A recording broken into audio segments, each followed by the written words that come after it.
Okay, welcome. Today we are diving deep into the source material for When Gavin Met Stacey and Everything in Between. Hmm. This is the big memoir from James Corden and Ruth Jones, the BAFTA winners behind that huge show. That's right. We've looked closely at the upcoming hardback and the digital audiobook versions, so two different ways to get at this story. Exactly. And our mission here, for you listening, is really to get past Yeah. the hype, the sort of marketing copy, Yeah. and pull out the real nuggets of knowledge. We're looking at the main story, which is kind of two stories. Yeah. Friendship and the show itself. Right. The creation story. And the specific creative insights they're sharing. Yeah. Plus, crucially, what's different between actually holding the book versus listening to it. So if you want the roadmap for how they turned, well, a pretty simple idea into this massive hit. Then this deep dive is essential, yeah. And what jumps out straight away from the sources is this isn't just like a nostalgia trip for fans. No, not at all. It's about seeing the process.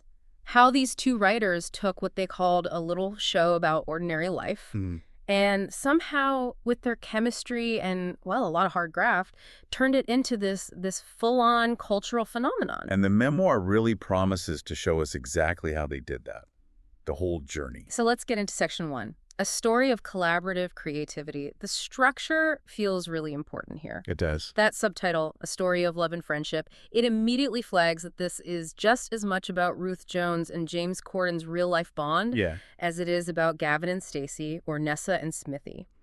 It suggests the show's success is completely tied up with their own relationship. Well, that's fascinating, isn't it? How the memoir frames collaboration. The source material really hammers home that the whole thing is grounded in a relationship. The trust, the humor. The shared vision, yeah. Yeah. That let them take some pretty big risks. It becomes this kind of testament not just to writing comedy, but to keeping a creative partnership going when things get tough. And tough seems like the key word. Because it wasn't all smooth sailing, was it? Definitely not. And that's where the real insight is, I think, for anyone trying to create something. The book details the rejection, obstacles, and challenges they faced along the way. Right. It's easy to forget that now, looking back. How hard it must have been to get that first pitch accepted or deal with writer's block. Or network notes. Exactly. And the promise here isn't just vague talk about difficulty. It's insight into the specific struggles. Okay. The real value, looking at the sources, is that detailed account of, say, dealing with network skepticism or fighting to keep their creative vision intact. That persistence. Yeah, the persistence needed. For instance, the obstacles weren't just about money. They talk about fighting to keep the show's tone really grounded and ordinary. Which became its strength, ironically. Precisely. But maybe harder for execs to, get initially. The sources hint at that. And for anyone wanting a sense of closure on the whole Gavin and Stacey experience, this book seems designed to provide that. It does seem positioned that way. The material talks about it being the perfect final chapter. But we should probably read that critically. It's their perfect final chapter, right? Their look back. Their definitive account. Yeah. The scope sounds huge, detailing what occurred every step of the way, from initial pitch to final day of filming and all the love that followed. So it's setting itself up as the complete history fans have been waiting for. Pretty much. The chronological story. Okay, let's move to section 2. Behind the scenes, the nuggets of knowledge. Now, when we talk love and chemistry, Yes. the memoir definitely leans into the characters that, well, cemented the show's place in history. It specifically highlights Nessa and Smithy. Oh, yeah. The sources say their relationship had the nation glued to their screens. And that's a really interesting choice for a memoir that's also about the writers. How so? Well, by focusing on Ness and Smithy, they're sort of subtly backing up the book's main idea.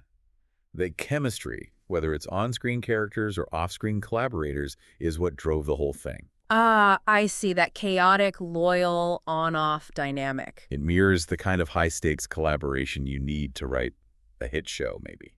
Yeah. An echo of their own process. That's a great point. Now, let's talk specifics to the actual stuff you get, the knowledge nuggets in either format. Okay. Because whether you go hardback or audiobook, there's shared content here that sounds incredibly useful, especially for writers. Right. Both versions are described as full of revelations and anecdotes, but crucially, they include access to working scripts. And that is gold dust for anyone interested in comedy writing. Absolutely. Seeing the working scripts, not just the polished final ones. That lets you see how jokes evolved, how characters changed, the dialogue before it got all cleaned up. You see the process. Exactly. granular insight into how they actually built the comedy line by line, draft by draft. I also found the way the book is categorized really revealing, Yeah. in the publishing info. Oh, yeah. How so? It tells you a lot about how broad the appeal of the story is, that it's not just seen as TV history. That's a good point. It definitely reflects the different layers in the content. So for the hardback, it's listed under theater and film, Standard enough. biography and true stories, and literature, which suggests, that they see it as having real biographical weight, maybe even literary quality, not just a quick TV tie-in. Right. But then the audiobook categories, they add another layer that maybe gives us the biggest clue about the memoir's aim. Okay, what do we got there? Well, it still covers film, TV and radio, and comedy and humor, naturally. But it's also listed prominently under relationships and families, advice and issues, dating, relationships, living together, and marriage. Wow, okay.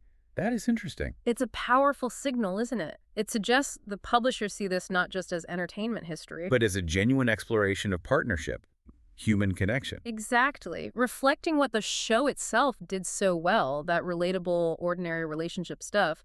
The memoir seems to be leveraging that reputation for honesty about relationships. That makes perfect sense. It's playing to the show's core strength. Right, which brings us nicely to Section 3, the format breakdown, hardback versus digital audiobook. Okay. Because analyzing those categories really highlights the contrast. So you, the listener, need to figure out, do you want the visual history, the thing you can hold?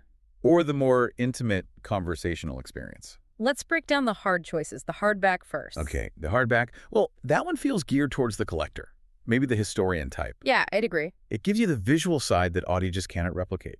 The key detail here is the never-before-seen photographs. Right. If you want to see the evolution, the behind-the-scenes snaps, the production stuff in print. Then the hardback is your go-to. It gives you the visual evidence alongside those working scripts. It's the permanent record, the visual archive. Dimensions are 163 by 244 by 34 millimeter for those interested. They also mention potential U.S. delivery delays and customs charges. Just a practical note. Good to know. Okay, so then the digital audiobook. Yeah. That's all about speed and intimacy. Yeah, instant delivery to the Kobo Reader app. Quick, easy access. Brought to you by Penguin, it notes. And the total runtime is listed as just under 5 hours. 4 hours, 53 minutes, 54 seconds, to be precise. So quite digestible. You could do that in a day trip or a couple of commutes. Easily. But the real hook for the audio version seems to be the narration and that extra bit of content. Ah, yes. It's read by Ruth Jones and James Corden themselves. And they're heard in conversation like never before. So you get their actual voices, their chemistry as they remember all this stuff. And that chemistry is probably key because the sources mentioned in the audiobook include something exclusive. Right. Exclusive messages from the cast of the show as they react to the final episode. Now think about that. You're not just reading their memories.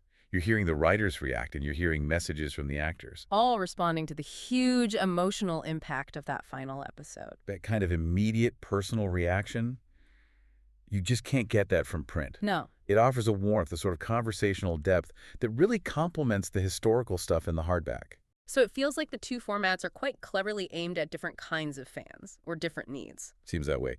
The hardback for the archivist, the person who wants the scripts and the photos laid out. And the audiobook for the listener who wants to feel like they're right there, eavesdropping on the writers and cast having a final emotional look back. Yeah, like being the third person in the room. Okay, let's wrap up with the outro. Right. So, to synthesize the key takeaway here, when Gavin met Stacey, and everything in between, it looks like it offers this really rich dual history.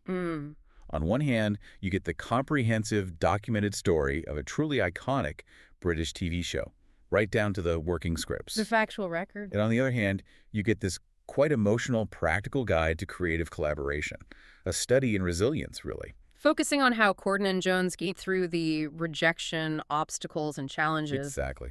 Through the strength of their partnership. So this book is definitely being positioned as essential reading or listening for fans, but also for aspiring writers. Yeah, absolutely. Delivering all the details of what's occurred, as Nessa might say, with that characteristic, funny, heartwarming tone. It wraps things up nicely, it seems, whether you opt for the exclusive pictures or the intimate audio chats. And that brings us to a final provocative thought for you to maybe chew on while we wait for the release on October 9th, 2025. Okay. Given that this memoir documents everything so meticulously from the first pitch to the last day of filming, and given that the authors are framing it as the perfect final chapter, what specific thing inside, what documented revelation do you think will be the most significant in defining the show's legacy long term? Ooh, good question. Will it be some detail buried in a working script? Or is it maybe something deeper? Like, how much of the show's enduring success actually boils down not just to the writing itself, but purely to that documented real-life chemistry and friendship between the writers? The very thing they put front and center in the subtitle. Exactly. How much hinges on them? Something to think about while you decide which version you're going to get.